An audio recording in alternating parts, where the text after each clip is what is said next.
Bije Jumaye Octobre kalo kile 22 san 2021 aw minnu sɔgɔlen mana Mali kɔnɔ ani Mali kɔ kan an ka bɔlɔlɔ kanaw la an ka foli b'aw ye dantɛ foli min na ni bamanankan kunnafoni suru waati selen Mali kibaru jabarani kan aw danse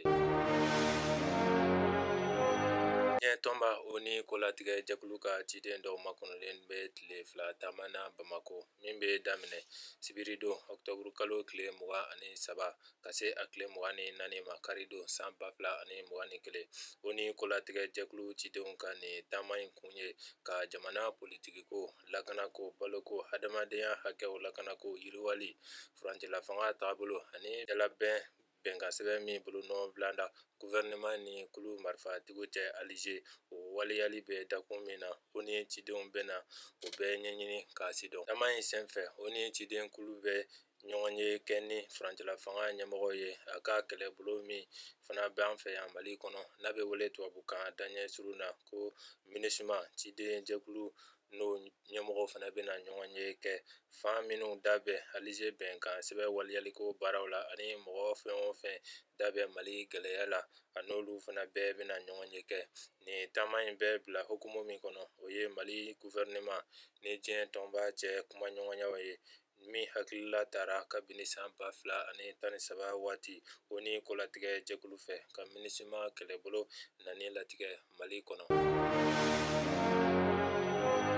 nɔnɔko doni bala bayɛlɛmani de bɛ ka sɛbɛkɔrɔ ɲɛɲini sisan Mali bangansi ɲuman sɔrɔli nɔnɔ marayɔrɔ cayali yiriwali sabatili ka sababu kɛ nɔnɔko ye ninnu de ye hakilila ye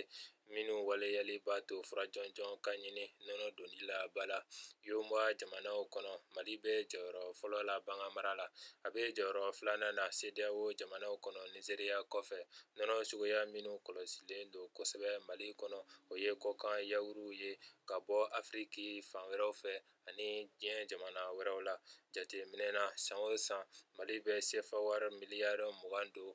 nɔnɔ ni nɔnɔmafɛnw na kɔ kan ka sɔrɔ yawuru dilanni ka nɔgɔn ni nɔnɔmafɛn tɔ bɛɛ ye laɲini ye ka se ka caman bɔ Mali ka nɔnɔ ni nɔnɔmafɛn hakɛ santala kɔ kan kɔkan kibaruyaw la n bɛ taa Libi kaw fɛ Colonel Muammar Gaddafi fagali san 10 ye ɲinan ye